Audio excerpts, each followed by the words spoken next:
السلام علیکم ورحمۃ اللہ وبرکاتہ۔ باقی سوال ایسے ہیں جو کرتے ہوئے تو بڑا مشکل محسوس ہو رہا ہے، لیکن چونکہ سوال آئے ہیں اور غلط فہمیوں پر امید ہے کہ مبنی ہوں گے، آپ کی غلط فہمیاں اللہ کرے کہ دور ہوں، اور بہت ساروں کی ہو سکتا ہے کہ اس میں کنفیوژنز دور ہوں گی۔ تو سوال یہ جناب، نبی پاک علیہ الصلوۃ والسلام سے یقیناً دنیا میں کوئی بڑی ہستی نہیں ہے، آپ ہمارے آقا و مولا ہیں، اور صلی اللہ تعالیٰ علیہ وسلم آپ کے اربوں چاہنے والے، اور قیامت تک یہ سلسلہ بڑھتا ہی رہے گا۔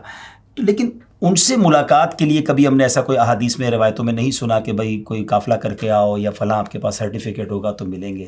مگر آپ سے ملنے کی بڑی شرائط ہیں جناب۔ کہتے ہیں مدنی قافلہ ہونا چاہیے یا فلاں کوئی سرٹیفکیٹ ہونا چاہیے۔ اب لکھنے والا یا بھیجنے والے نے یہ بھیجا کہ میرے بھی تو آپ پیر ہیں، تو کیا مجھے اپنے پیر سے ملنے کا کوئی حق نہیں ہے؟ میرے پاس تو کچھ بھی نہیں ہے ان میں سے شرط پوری، تو اتنا مشکل کیوں ہے آپ سے ملنا؟ سرکار صلی اللہ علیہ وسلم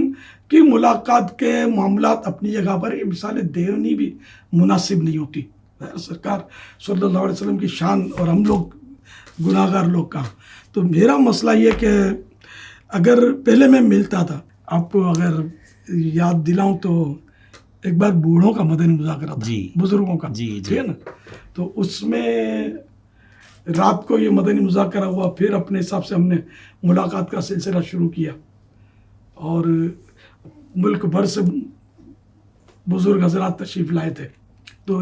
یہ مطلب اتنا ہجوم ہوا، ہم نے ٹائم رکھا تھا اتنے ٹائم میں ٹوکن حاصل کر لیں، اور عمر 50 سال یا اس سے اوپر کی عمر، تو مطلب جہاں ٹوکن مل رہے تھے یہ بزرگوں نے ان پر دھاوا بول دیا، 50 سال سے اوپر لوگوں والوں نے دھاوا بول دیا، ان کے ٹیبل کرسیاں الٹ پلٹ ہوئی، یہ بھاگ کر جان بچائی ان لوگوں نے۔ اللہ ہاں، تو یہ بھی ہوا تھا، اور یہ ملاقات چلی تھی، آپ کو حیرت ہوگی کہ دن 11 بجے تک، فجر کے بعد بھی اور صبح 11 بجے تک فجر کی نماز کا ہم نے وقفہ دیا تھا۔ فجر کی نماز میں نے بھی پڑھنی تھی اور لوگوں نے بھی پڑھنی ہے، تو پھر فجر کی نماز میں پھر ملاقات شروع ہو گئی، تو میرے کو یاد پڑتا ہے تقریباً 11 بجے تک چلی تھی۔ اللہ اکبر۔ تو یہ اس طرح کے جو غلط فہمیوں کا شکار ہوتے ہیں نا، انہوں نے صرف شاید سنا ہوتا ہوگا، انہوں نے قریب اگر دیکھا نہیں ہوتا۔ ایک ماضی کی یاد آئی،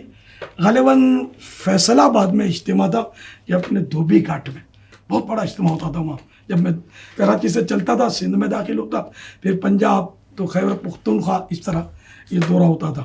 دعوت اسلامی کے شروعات کا دور بتا رہا ہوں، لیکن الحمدللہ بہت جلدی عاشقان رسول نے میری دعوت کو قبول کیا، کہ یہ سمجھ گیا کہ یہ دعوت وہی ہے جو اللہ کے رسول صلی اللہ علیہ وسلم کے نقش قدم پر چلانے والی ہے، کوئی ذاتی مفاد نہیں، کوئی سیاست اپنا کوئی مطلب مسئلہ نہیں ہے۔ خیر، تو